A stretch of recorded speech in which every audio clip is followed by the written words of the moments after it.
જ્ઞાન પ્રકાશના બફાટને લઈને પરસોત્તમ પીપળિયાના આકરા પ્રહાર। સ્વામિનારાયણ સંપ્રદાય કોઈ ધર્મ નથી, માત્ર પંથ છે। સ્વામિનારાયણ સંપ્રદાયના સાધુઓએ 18 વર્ણનું અપમાન કર્યું છે।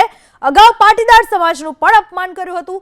સનાતન ધર્મના દેવી દેવતાઓને વામણા બતાવે છે।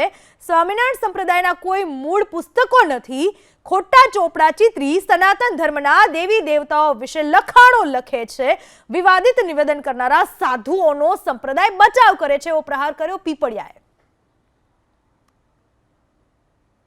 હકીકતમાં સ્વામિનારાયણ એ કોઈ ધર્મ જ નથી, એ એક પંથ છે અને પોતાની અલાયદી વિચારધારા છે અને જે સનાતન ધર્મની વિરુદ્ધના અનેક વખત નિવેદનો કરી ચૂક્યા છે, કથામાં કહી ચૂક્યા છે, સનાતન દેવ દેવીઓ વિશે પણ આલફેલ બોલી ચૂક્યા છે।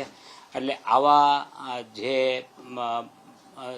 જે સ્વામીઓ બોલ્યા હોય તેઓને હાંકી કાઢવાને બદલે સ્વામિનારાયણ પંથ તેઓને બચાવમાં જે નિવેદન આપી રહ્યા છે તે ખરેખર દુઃખદ છે। તો ભાજપના ધારાસભ્ય જયેશ રાદડિયાએ પણ જ્ઞાન પ્રકાશે કરેલા નિવેદનની નિંદા કરી। રાદડિયાએ કહ્યું કે જલારામ બાપા વિશે ટિપ્પણી કરવી યોગ્ય નથી। વીરપુરમાં દર્શને આવતા ભક્તોને બાપાના આશીર્વાદ મળે છે અને ભૂખ્યાને ભોજન મળે છે। આ પવિત્ર સ્થાન અને જે પ્રમાણે ત્યાં ભૂખ્યાને રોટલો આપવામાં આવ્યો છે, વીરપુરના આંગણે કોઈ દિવસ કોઈ પણ માણસ ભૂખ્યો નથી ગયો અને અત્યાર સુધી અંદર એક પણ રૂપિયો ક્યાંથી ફાળો નથી લીધો।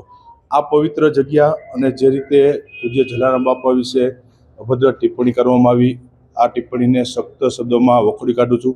ગઈકાલે પણ વીરપુર બંધનું એલાન હતું, હજારો ભક્તો એને રોષપૂર્વક આ દુકાનો બંધ રાખી અને આ જે અભદ્ર ટિપ્પણી થઈ એમાં જોડાતા હું પણ આ ઘટનાને વખોડી કાઢું છું અને કોઈ આવડા મોટા સંત કે જ્યાં હંમેશા લાખો શ્રદ્ધાળુઓનું આસ્થાનું કેન્દ્ર હોય, જલારામ બાપા ઉપર પવિત્ર શ્રદ્ધા હોય અને એના વિશે અભદ્ર ટિપ્પણી કરી માનું છું કે યોગ્ય નથી।